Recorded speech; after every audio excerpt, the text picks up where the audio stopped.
Jazzcast Pros. Eat, sleep, travel, repeat. Today on the Doze Podcast, we're embarking on a fascinating journey exploring the unique blend of travel and sleep.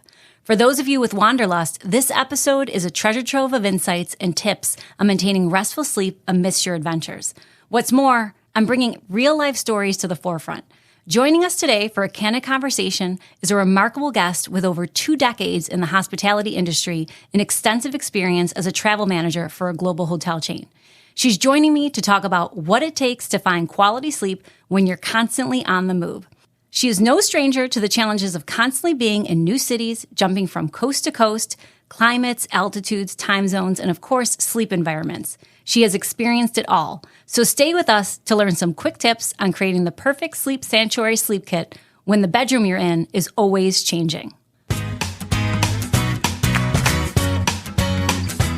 Hello, my sleep exploring friends. Welcome back to the Doze Podcast, the short and sweet of what you need to know to transform your sleep. I'm your host, Soda Kachkowski, your trusted sleep coach and guide to help you optimize your day so that you can take back your night. I'm excited about today's episode because when envisioning what I would share on this podcast, I knew I wanted to provide you with inspired awareness about how important sleep is to achieving your goals and empowered action for steps on how to best achieve it.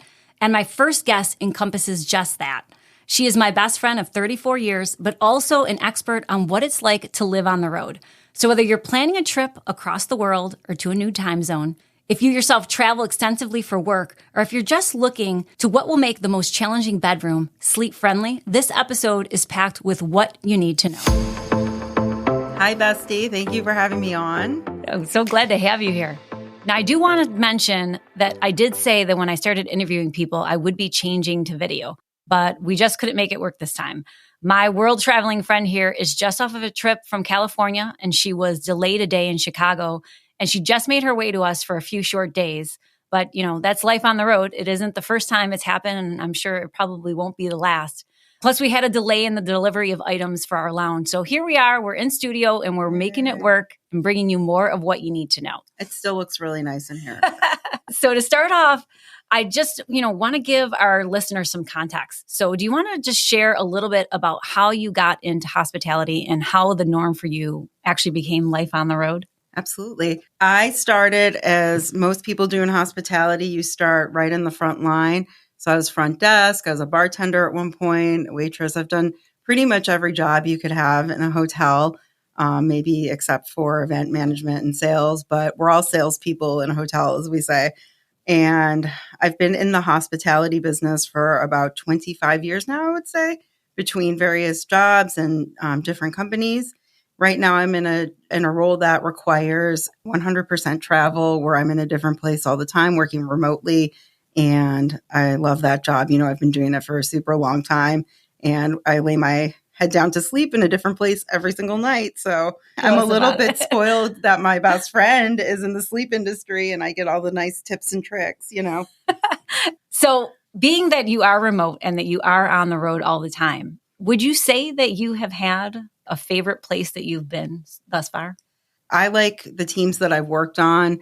If it's a great team, then it makes an awesome experience. Doesn't matter where you are, because, I love going to places like Iowa and all over the Midwest. That's where you see the celebrities, right? In the middle of nowhere.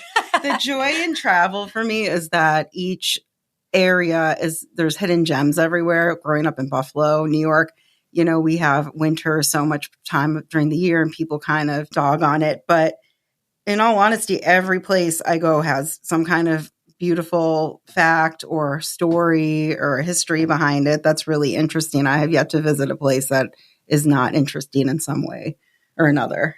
But Hawaii is always a favorite. Everybody dreams about waking up in Hawaii. New York City, I love the vibe. Some people would hate that noise. You probably would say that's a terrible scenario for sleep, but I like the vibe of the city early in the morning. I like the sounds of the city, and I like the country too. So really everywhere. Everywhere has a positive and a negative. The roles that you've been in, you've gone everywhere from being someplace for a month to being someplace for just a couple of days. So, your schedule is really honestly changing all of the time. It's not as bad as I'd say a flight attendant, which is our other friend, but being in this industry, to move up and to move around and to pivot your career, you have to be able to live in different cities. And I've lived in San Antonio, in Boston. You remember when I lived in Philly? You visited me in all those places. So you have to be kind of fluid and move around a little bit. And so I think that's why people in the industry, whether it's cruise, flight, we've all lived in different places. We pack up quickly and we just adapt to the different changes. It comes with challenges, but it also comes with a lot of rewards. So it's really nice. So that being said, when you are kind of getting yourself into like your next kind of station, position, remote assignment, what are some of the steps that you would say that you use to kind of prepare to where, and I know it has some to do with, where are you going? You're in constant climate, right, location, temperature, altitude. I know that has something to do with it. When it comes to actual travel, it's better not to have a plan. You know that because you've been doing quite a bit of traveling this year. And there's always going to be a little bump in the road, no pun intended, that might cause you to delay or to end up, you may not get to your destination at the time you want to get there. So you have to be flexible. That's number one, because, as people say, like when they're having kids, a birth plan goes out the window. It's the same thing with travel. So you just have to accept that whatever comes down the pike, that you're going to be able to adapt and change to it. So that's number one. Number two is I usually set myself up with a couple items that I travel with that I absolutely need. And I keep it small and simple.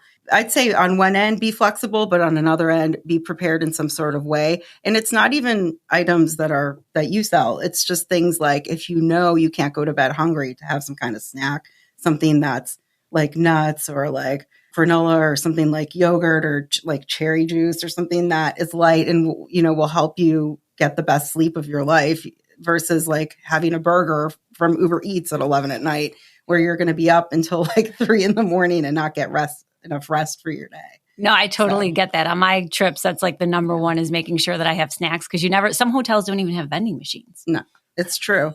I mean, you could always find access to something in most cities, but if you don't have a plan for that, or even water, I mean, if you don't have if I didn't have my fake Stanley cup that I sleep with next to my bed, didn't have enough water, that could throw off your sleep too, because like you always tell me, you're getting up, you're interrupting your flow of sleep just to get a glass of water when if it's already there, you don't have to really do much except drink the water and go back to sleep. So it's just little things like that really make a big difference. And working in the travel industry, I realize that when people come to me, guests especially, and they want their room set up a certain way, I 100% know what it's like. Either you want 2 pillows or 4 pillows or a heavy blanket or no blanket. And we cater to all that in my industry. So I totally can sympathize and empathize with the traveler and whatever they need. I have to say that when you go from East to West Coast, much simpler. Now she's coming us from West to East Coast. So she spent some time in Rhode Island this summer. She just did 2 different assignments, on the West Coast in California. And after she leaves us here in Western New York, she's headed to Florida. When you're traveling, especially, whether it's those shorter or those longer distance, do you have some kind of go-to tools when you're on the plane? Yes. I mean, and I must say, like I said, I'm spoiled because you're my friend. So you set me up with a lot of the things. The nightlight. I didn't think a nightlight would make such a difference, but I'm a person that needs to sleep with some kind of light. I cannot sleep in a totally dark room, even though that's what's recommended. I need some kind of light. And I used to buy my own nightlight and travel with it. Or the worst thing was when we were younger, I used to be one of the people that would fall asleep with their television on. And it's the worst thing ever because you wake up in the middle of the night thinking you're in some kind of infomercial and it's horrible. But since I purchased your nightlight, which is like this beautiful amber glow, I fall asleep like within 10 minutes. And I know falling asleep right away is not really a goal either, but I fall asleep in the adequate amount of time. Like my screen's off on my phone. The room is nice and cool. That's my other must have. And then I fall asleep like a baby, but that's one of the things that I absolutely need is that. When you're on the plane, I mean, I know on the longer flights, you have the eye mask, you have the earplugs. Yeah.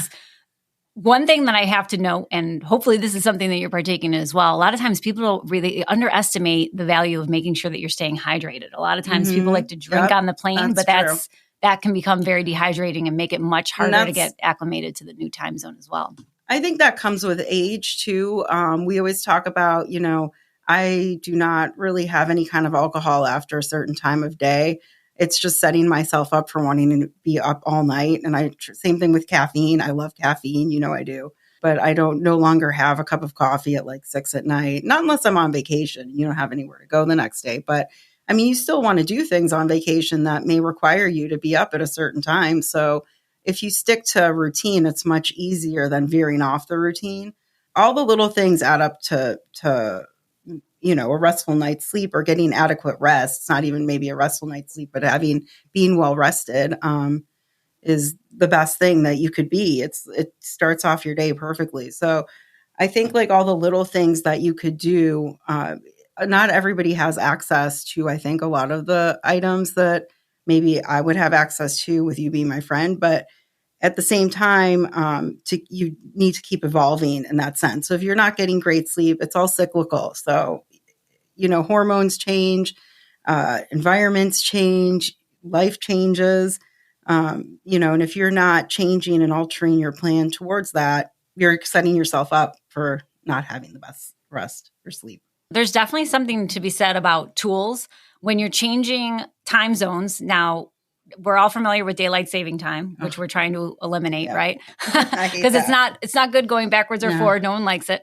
We see an uptick in heart attacks and traffic fatalities and a number of different things. But there is something to be said about moving your schedule when you're going to a new time zone so that you're kind of getting used to that. Now, you are in a kind of a special kind of scenario because it's not just getting into the new time zone. With your line of work, sometimes you go from working, 6:30 to 3 o'clock shift. And then, on this last assignment, I believe you were like 3 to 11. So things kind of switch around for you all the time. How do you get yourself adjusted to that? I know you're a big napper, so you're probably going to tell us about that.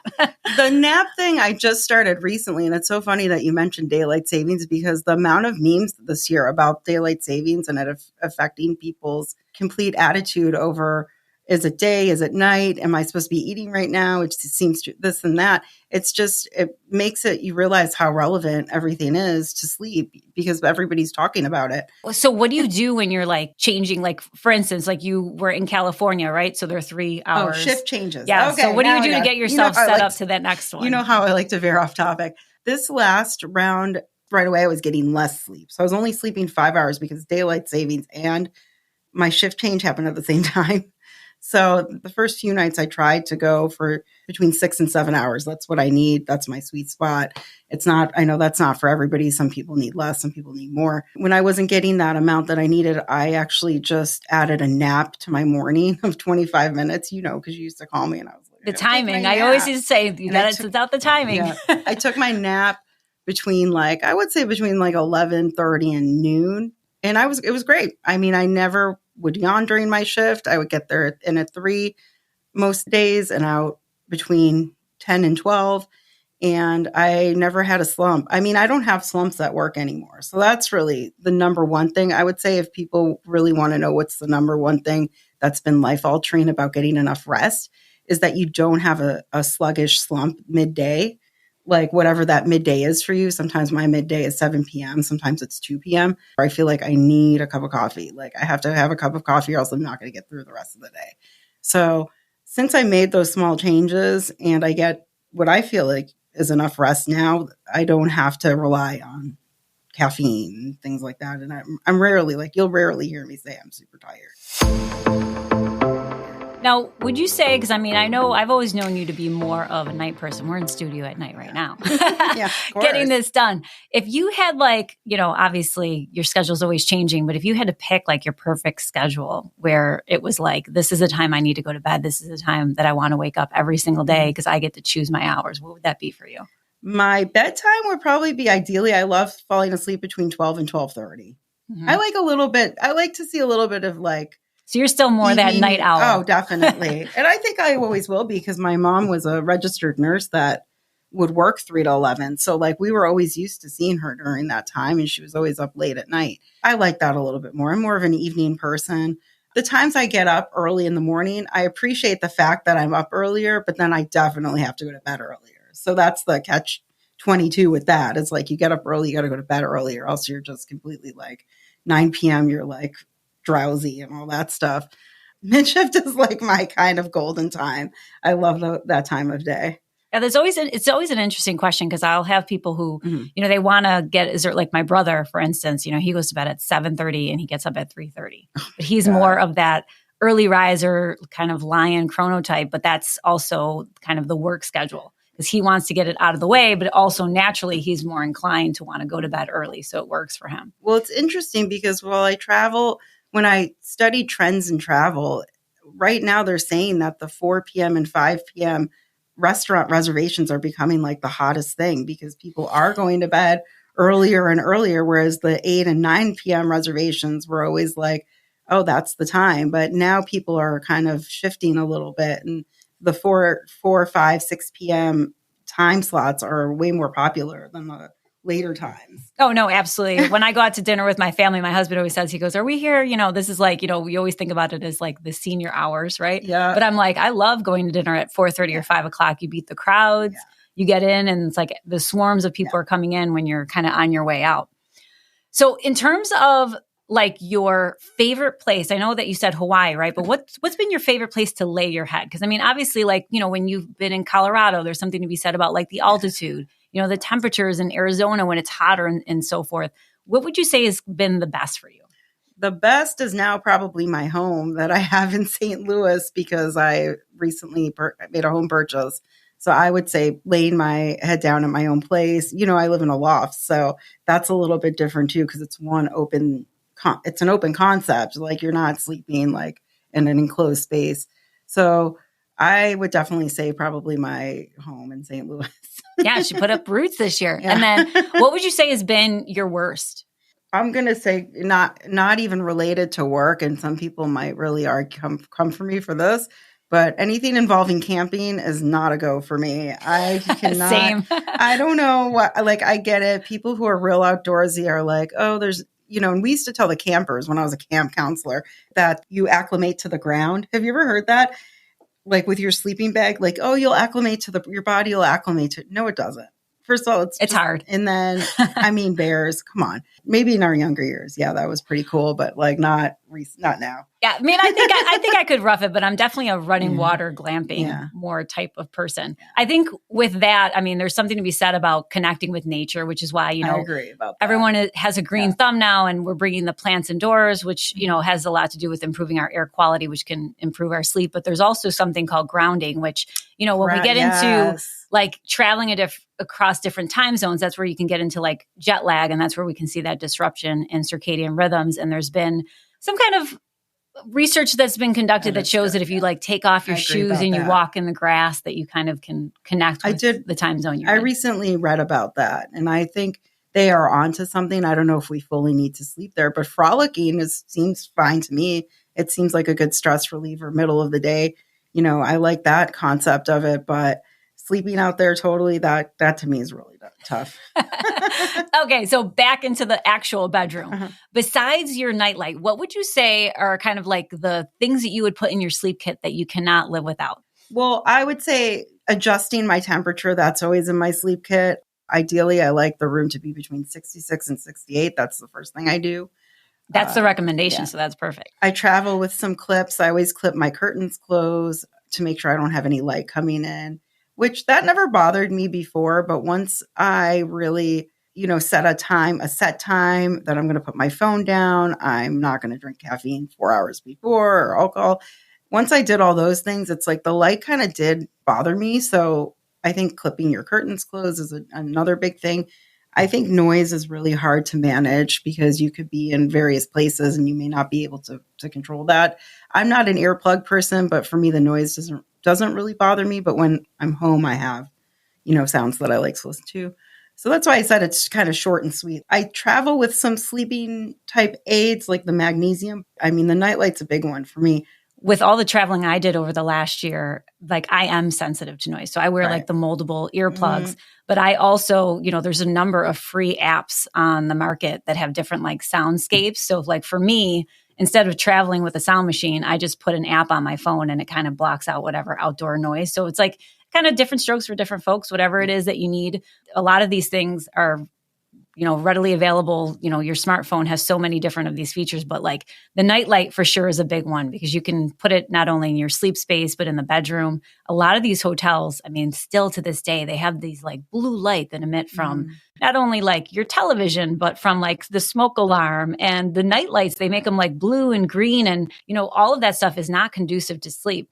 You had mentioned about the clips, and I have kind of like some hacks for myself, like the pant hanger. So that's where it's like, if you don't have clips with you, you take the pant hanger and you cross the sheets. I take a towel and I roll it and I put it underneath the door so the light from the hallway. And then there's something called dimmies, which are pretty much like little Klingons that you could put over all of those intrusive lights. Like before. And they don't stop the devices from working, like your television light, the smoke detector, the door. A lot of times people don't even think about the little peephole in the door. If you don't cover that up, that stream of light can come right down. So it's like all these little things that you don't realize the impact it has, but when your sleep quality is compromised, and all of a sudden it's like they become big factors. Last question for you. In terms of your sleep, do you have what I like to call a sleep slip? So is there one habit that you find that you just can't seem to kick? And do you have a tool that kind of helps balance you? I love caffeine. I love espresso martinis. I love any kind of coffee. When I was in Italy a couple years ago, I could have espresso any time of day. Like I was just like, I could, and I used to be the type of person that I could sleep even if I had caffeine, but I could have been overly tired then. I don't know. I just think caffeine is probably my number one thing. Like I could be easily convinced to have a cup of coffee after dinner. So I really need to just for my own sanity, because I know I'll be up so late, just say note it. Even when people offer it to me or they're going to Starbucks or they're going to, I love going to different cafes in various cities. That's probably my number one thing is I try all these different local small business cafes. I love that. But I think that's like a cultural thing with us too, because you're German Filipino and I'm Puerto Rican. We have dessert and coffee after every single meal. That's what we were raised on. So we didn't know different. And I was the same. I mean, up until we were in our 20s, we were out at coffee shops. But the thing is, now, obviously, as a sleep educator too, I understand when we have caffeine in our system, it reduces our deep sleep by 20%. But there is a hack for this. And I don't know if I've shared this with you before. But if you actually incorporate broccoli into your dinner or broccoli extract, like a supplement, it actually helps your body to strip it from your body quicker so you metabolize it a little bit quicker.